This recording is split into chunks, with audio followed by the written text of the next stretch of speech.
Hello guys, welcome to Amazon TV. I hope you are okay.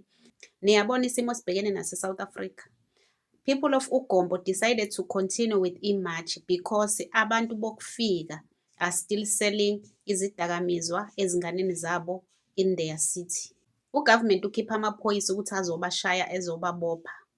Unfortunately guys, angeke ngikwazi ukuthi ngidlale yonke i-video. I won't be able to play the whole video because some parts ane-violence kakhulu, ayabakhahlela amaphoyisa, kune-violence nje. I had to cut those parts ane-violence because of YouTube nama-policies akhe. So let's watch the video guys.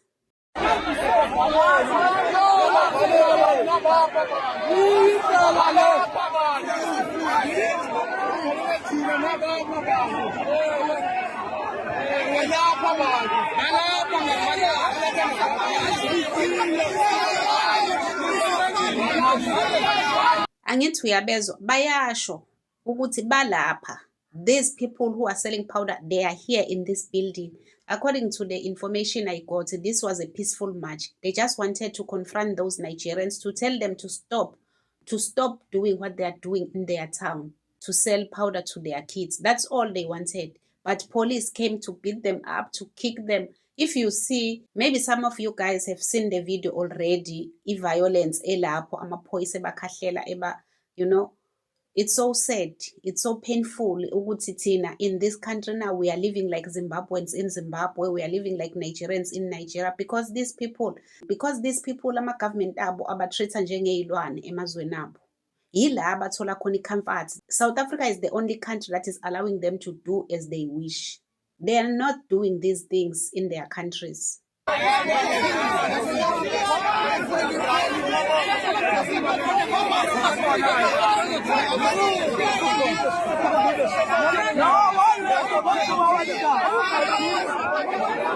Tempers are running high here, Gareth. Short while ago, a person was been identified as an instigator in confrontation with the police. Excuse for the heavy breathing. I am running, arresting someone who is seen as an instigator. As you can see in the background, they are chasing away some of the protesters. The gentleman in the yellow and white. Police again trying to weigh the stones thrown in the background as well as tempers have run high. Earlier on, we know that there were calls for a peaceful protest, but things descended into chaos a short while ago. As you can see, this gentleman has been put with handcuffs. There is a bit of confrontation. Andiyazi nami because ubhuti ufika wandijala ngaphansi ukuwa ubhuti lona ufuna undibamba ndiyabaleka Kuthiwa ubethe ipolisa bethe lepolisa liyi-1 bayaxoxa that's why ndingabaleki. It's because of andiyazazi noba khange ndenze nento erongo eyi-1. Let's allow the gentleman to be apprehended. The police are saying that he attacked one of theirs during those confrontation. We did see some pushing around, admittedly, Gareth, in our own observation here on the ground. The police, he says, he's pleading his innocence. He says he's done nothing to the police and he doesn't understand why he has been apprehended. But earlier, as we were in a section of near California Road, the protesters were divided. Some were saying that this was part of a peaceful protest and that they want nothing to do with going into shops to check whether or not foreign nationals or illegal foreign nationals to the country are still operating.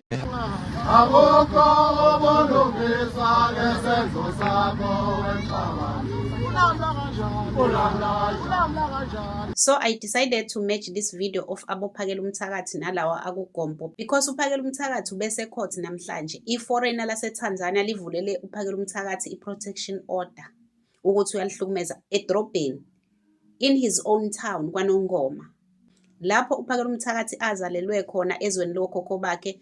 A foreigner from Tanzania elila eSouth Africa elithengisa inwele livulele uphakela umthakathi i-protection order in his own town, in his own land, a land of his ancestors la azalelwe khona.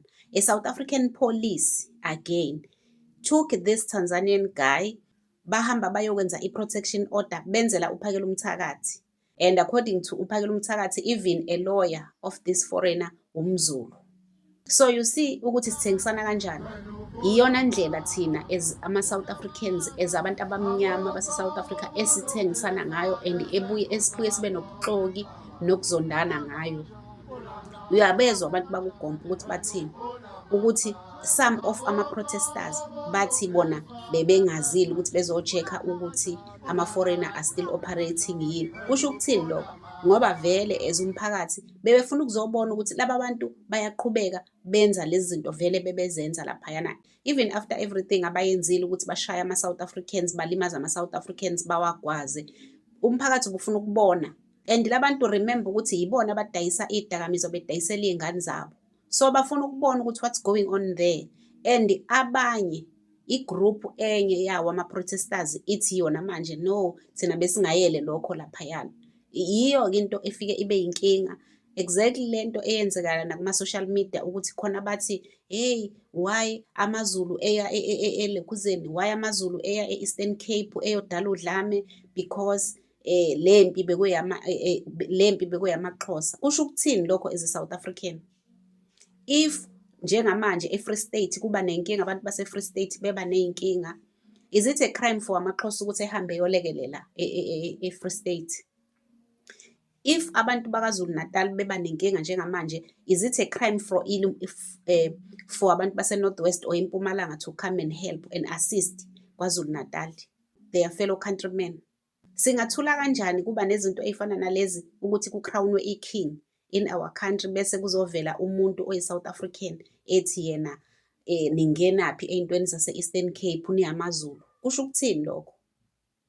Iyo lento ezokwenza ukuthi singakwazi ukuthi lelizwe sililungise, because nathi sinobuxoki, sinobuthutha, some of us sinobuthutha, sinobulima lobu obushiwo yiwo ama-foreign ukuthi siyilima ngoba aseyasazi ahlala nathi.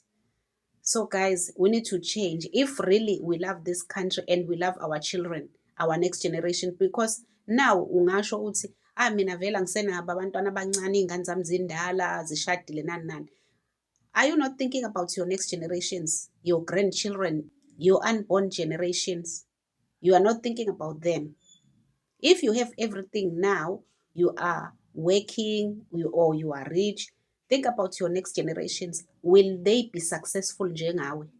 Will they be educated njengawe, all of them? You don't know their future. They will be abused by the same foreigners. But when you don't want to fight for them now, we tell you, I'm not affected by anything yenziwa ama-foreigners. Think about tomorrow. So guys, let me know what you think on the comment section. Don't forget to subscribe, to like and share the video. Thank you so much. Love you. Bye.